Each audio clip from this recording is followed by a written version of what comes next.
a draw and been very happy with it. But to come out after what I thought Bruges kind of had the better chances in the second half. So to come out on top, 3-1, perfect night. Perfect night, and they got off to the most perfect start as well. A goal on the 3rd minute with Leon Bailey. Yeah, it was a perfect start, really. You write a script for your team in Europe, and this away from home, this is it. Great header from Tyrone Mings back into the danger area, and this is a wonderful strike. I can't begin to tell you how difficult it is to keep a ball like that down, running onto it through bodies, guiding it into that corner. How many times we see that go into the stands, and everyone turns back and runs to the halfway line for a restart? But great start.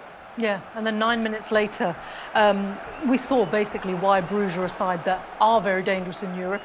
We saw why they got through those playoffs. It's because they take chances like this. Yeah, they're very capable, but I think as well, defensively, if you look at Aston Villa, it wasn't great. I thought they were too easy, especially down this right-hand side when Disasi playing right back, but it's a good cutback and a real calm, composed finish from the full-back. So they thoroughly deserve to be 1-1. Yeah, and it was 1-1 at the break. And this really, Ali described it in commentary, didn't he? This was kind of the turning point in the game. This is a clearance from Tyrone Mings.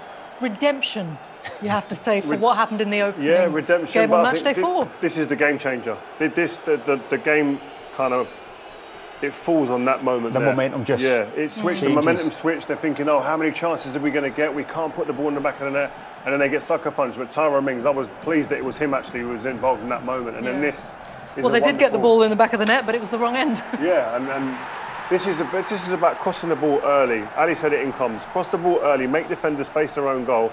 Mistakes like this happen. Yeah, of course. I mean, there's nothing worse as a defender as running back towards your own goal when a ball's coming in at that pace. You're right in front of the goal and you're sliding. So McKellar slides, unfortunately, puts it in, but good result for Villa, though. Good result for Villa. 5th career own goal for him. No wonder he's so devastated. And then this was another key moment as well where the game completely turned.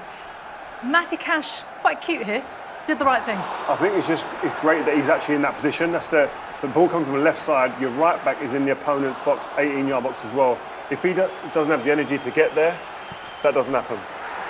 I think that's Zolas thinking as an attacker in a defensive area. If I'm the defender there and that ball's come down, I'm clearing it. But look, it's a penalty kick and well dispatched. Yeah, well dispatched by Marco Asensio. 5 goals in 4 for Aston Villa. It looks like it was probably the perfect signing. Yeah, well, listen, the subs impacted the game as well.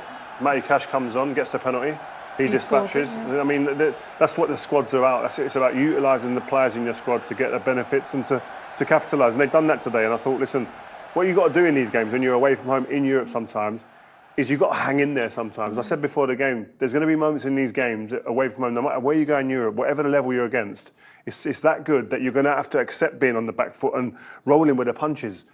Aston Villa done that today, stayed in the game, and then you get your rewards. Yeah, you get your rewards. Surprised that Ollie Watkins didn't step up for the penalty?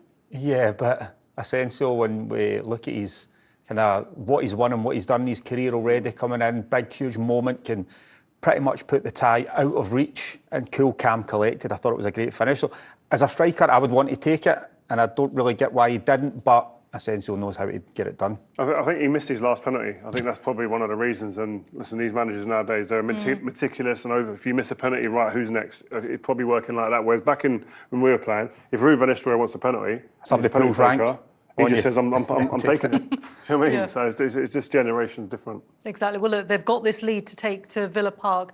Very strong at Villa Park as well. The form wasn't great on the road, but at home, they have been consistent. That's one place where they have been able to do it. And funnily enough, Unai Emery wasn't happy for much of the game, but he'll be delighted to be able to take this lead. Yeah, absolutely delighted. But one thing I would say, yeah, it's 3-1, but you can't fall asleep on this team. I think if you do, they can punish you. Villa Park's big, there's wide open spaces, and I think they'll try and defend well. But look, they'll try and be a threat and counter. So, yes, Villa's home record is very good, but they'll have to lean on that. They'll need to be strong if they want to go through. Yeah, and from the frustration that Bruges would have had from that opening leg, they'll want to make amends as well in the second leg. Well, I think they showed enough today to make sure that Aston Villa, there's no way they'll approach this game with any type of kind of complacency, because there was too many times they were opened up as a team, and far too easy. I think, you said the same thing. You look at it and go, this level it doesn't matter who you play against, you're always going to be opened up. You're always can get hurt. You can always get punished.